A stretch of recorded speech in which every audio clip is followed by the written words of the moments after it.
What is up, everybody? Welcome back to the channel. I'm your host for today, Roger Picorni, also known as @RogForm on the internet, and today I'm going to be reviewing Life is Strange. On piece of paper, Life is Strange is the most Roger Picorni video game of all time. It features amazing social issues with cyberbullying, sexuality, suicide, depression. It features a female main character. It's in the style of an episodic game, maybe akin to a Telltale video game, and it even has superpowers. That setup right there is perfect for me. If you know anything about me, I am very, very passionate about all the things I just mentioned right there, and I care a lot about those things deeply, whether it be superpowers, depression, mental illness. So the game got me right there in its setup. Story. The story revolves around Max Caulfield. She goes to Blackwell Academy, which is in the fictional town of Arcadia Bay, and she's an artist. She's an introvert. She's very quiet. And one day after photography class, she goes into the girls' bathroom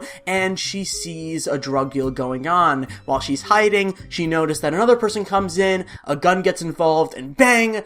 A person is dead. After seeing this, she is so emotionally enraged that she yells, and time rewinds. Way back when she was sitting in class. From then on, she uses her powers for good, trying to save people's lives, and eventually meeting up with her friend Chloe, who is this angsty rocker, and they come together to solve a mystery of a missing person in town. That beginning part of the game was very interesting, and it kept me going for a few episodes. And then I started to realize what I was playing.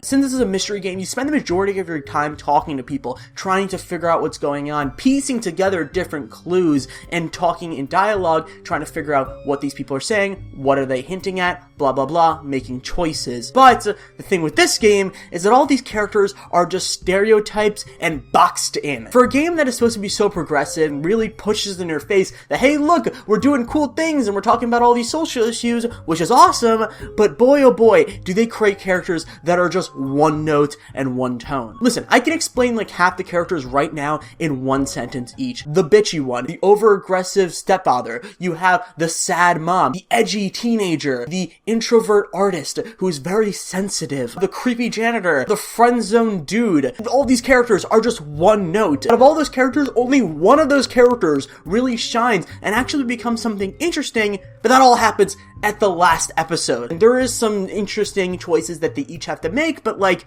that's not really outside of their character. They don't really evolve. They're just kind of the same. From the beginning you meet them to the end you meet them. And while going around the town and doing filler quests mostly, and maybe making the occasional cool choice, the inner monologue of Max starts to come out in various places when you sit down or sit down underneath a tree, and she starts thinking about life. So bizarre to be back here after 5 years. I thought I could just fit right back in at school. But with all this shit going on, I'm even more an outsider. And it all feels so pretentious. The game wants you to believe that it's doing something interesting and deep with its characters, and it's on another level compared to any other game that tells a story. It honestly feels like if an old man went on Tumblr for the first time and thought, oh boy, this is how kids talk nowadays. I have to make a game like this. They feel like they're looking down at you. Max has this inner dialogue where she's always contemplating things, and not only does it ruin a lot of choices in the game, because after a big choice, she starts talking to herself and weighing the consequences, which you as a player should be doing, but also it just adds this other layer of the game making it feel like, oh, it's doing something so interesting, but it's not. It's just the same dull characters over and over, and sometimes it does deserve that. Sometimes it does. I'm not saying that the game doesn't have these amazing climaxes and really cool moments. By the first episode, she's already sitting underneath a tree and she's thinking about life and how life is so strange. I'm even more an outsider. It feels so nice to just relax. This day has been so damn bizarre. Guys, come on, really? The game doesn't really earn any of its emotional depth to it. It just kind of acts like it's always been there. And as I said before, when some of this game works out and the characters actually coming together and it makes sense and the game is really interesting, it's really great and it has some really standout moments. And sometimes the most frustrating part about this game is that sometimes you can totally see what this game was going for and how much potential it had, especially dealing with those themes, as I said prior. But then those topics, those themes that are supposed to be so deep and emotional and realistic are played around with in such an unrealistic way. These people don't talk like real teenagers or real humans at all. They're just kind of teenagers saying rad and hip and being quirky, going into the drive-in like... And the go fuck yourselfie.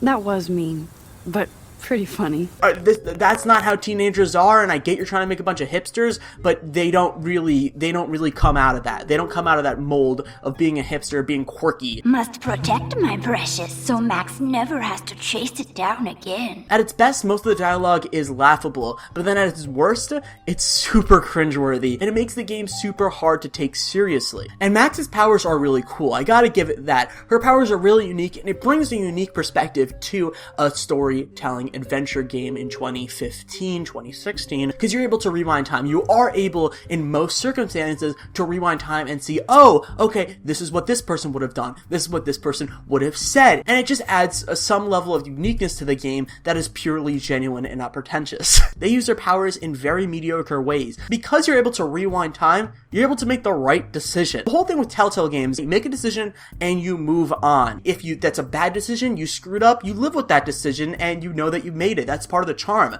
Life is Strange diminishes that greatly because you're able to see every single side of it, as well as Max's inner monologue telling you, oh, well, if this happens, then that happens, which is so annoying because you're supposed to figure that out as a player. This academic drone won't do anything since the Prescott family owns Blackwell now.